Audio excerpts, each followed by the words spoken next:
मित्रों नमस्कार। मैं हितेंद्र प्रभु हितेंद्र मनोमंथन चैनल पर आपका हार्दिक स्वागत करता हूं। जय हिंद दोस्तों कनकधारा स्तोत्र, ये स्तोत्र बहुत ही पवित्र और पावन है, मगर इसका लाभ हमें अक्सर देखने में नहीं मिलता है। इसका क्या कारण है, उसी को आज हम विस्तार से जानेंगे।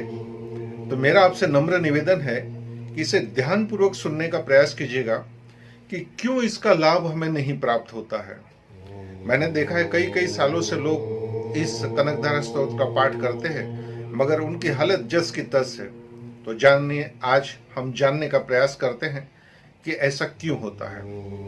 यदि ये रहस्य आपने जान लिया, समझ लिया, तो मेरा यकीन मानिए, कनकधारा स्तोत्र आपके लिए भी बहुत अच्छा काम कर सकता है। आपके जीवन में भी सुख, शांति, धन, धान्य भर सकता है। दोस्तों, सबसे पहले आप सभी लोग जानते हैं कि कनकधारा स्तोत्र जो है, आदिगुरु शंकराचार्य जी ने उसकी रचना की थी।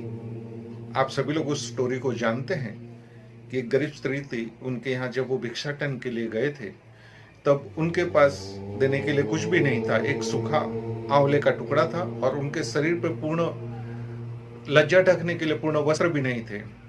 उसी को देखकर आदि गुरु शंकराचार्य जी के मन में बहुत ही करुणा हुई, दया का भाव उत्पन्न हुआ। उनका मन अंदर से एकदम रोने लगा कि मैं जहां भिक्षा मांगने आया हूं, उस घर में स्त्री की हालत ऐसी है कि उनको खाने के लिए एक अन्न का दाना नहीं है, और शरीर ढकने के लिए, तन ढकने के लिए, लज्जा को ढकने के लिए पूर्ण वस्त्र भी नहीं है।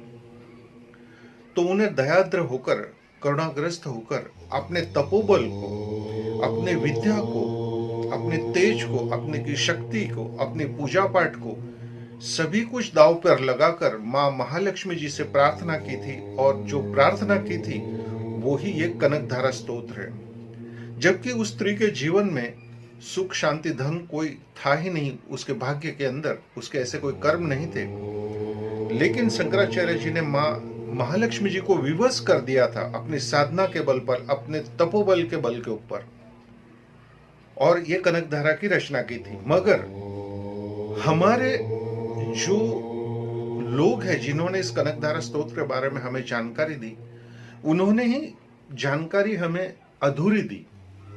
बस हमने क्या किया कि आदिगुरु शंकराचार्य जी ने कनकधारा स्तोत्र के बारे में जो कुछ कहा उसके अंदर, वो हम एक तो भली भांति समझते नहीं है, क्योंकि उस तो संस्कृत में है।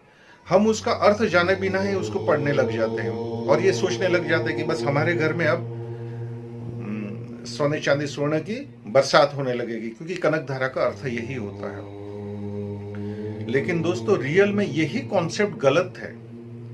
जो आप समझ रहे हो वैसा है ही नहीं, क्योंकि कनकधारा जो है स्तोत्र, आदि गुरु शंकराचार्य जी ने किसी और के लिए लिखा था, स्वयं के लिए नहीं लिखा था।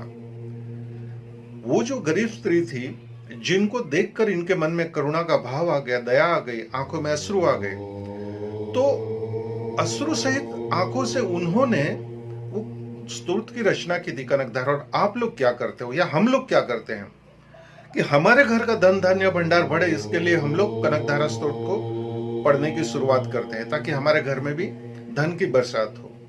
लेकिन ऐसा नहीं होगा दोस्तों। रियल में सच कहूं अगर, तो आप कनकधारा स्तोत्र का अगर लाभ उठाना चाहते हो, तो मेरी बात एक हमेशा याद रखिएगा, क्योंकि मैंने इसका अनुभव लिया है। पिछले कई सालों से मैंने देखा है, अनुभव किया है। कनकधारा रियल में जब आप किसी और के लिए पढ़ते हो, जैसे कि आप कहीं बाहर गए हो, कहीं जा रहे हो, और कहीं कोई गरीब परिवार है, कहीं किसी की बेटी, गरीब की बेटी की शादी हो रही है, उनको पैसे की कमी है, कहीं किसी के पास पढ़ाई के लिए पैसे नहीं है, किसी के पास खाने पीने के लिए पैसे नहीं है, किसी के पास अपने शरीर को ढकने के लिए वस्त्र नहीं है। ऐसे लोगों की आप छोटी छोटी मदद करें, और उनके बाद अपने घर आकर आप उनके लिए कनकधारा स्तोत्र का पाठ करके देखिए।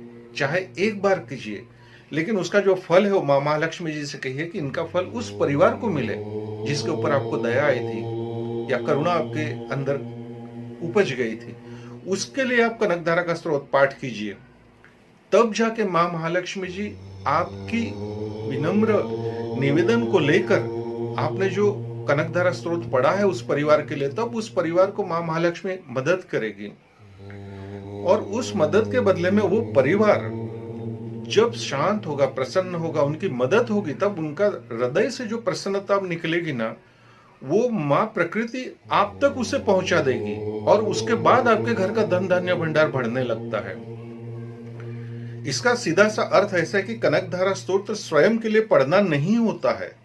कनकधारा स्तोत्र दूसरों के लिए पढ़ना चाहिए। जो गरीब है, असहाय है, मजबूर है, परिस्थिति के मारे है, लाचार है, परेशान है, बीमार है, जिनका कोई सहारा नहीं है, उनकी मदद के लिए कनकधारा स्तोत्र अगर आप पढ़ते हो तो मेरा यकीन मानिए माँ महालक्ष्मी जी आपके घर के धन धान्य भंडार जरूर भर देगी। तो ये था रहस्य की बात कि कनकधारा स्तोत्र आप स्वयं का धन धान्य और भंडार भरने के लिए अगर जपते रहोगे 5 साल 10 साल कितने भी साल जपिए, आपको फायदा नहीं होगा।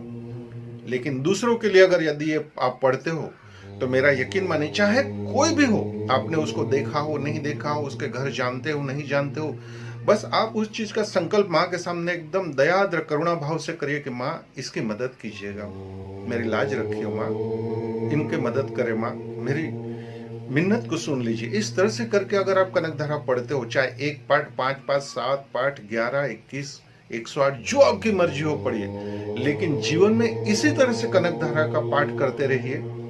आपके जीवन में माँ महालक्ष्मी धन धान्य से परिपूर्ण जीवन कर देगी, ये सत्य है।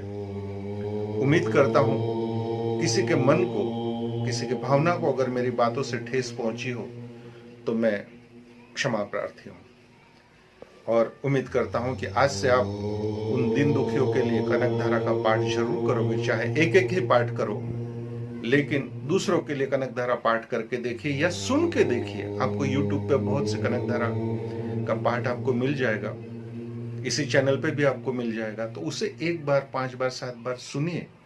आप अगर संस्कृत पढ़ने के आदी है, आपको जमता है, तो आप संस्कृत में इसे पढ़िए। देखिए आपके जीवन में, मैं कहता हूं, कितना जल्दी त्वरित बदलाव आने की शुरुआत हो जाएगी। इसका अर्थ ऐसा है कि आप यदि दूसरों के लिए भलाई करोगे कनकधारा स्तोत्र के द्वारा, तो कनकधारा स्तोत्र माँ महालक्ष्मी और माँ प्रकृति, मदर नेचर आपकी सहायता जरूर करेंगे। ये त्रिवार सत्य।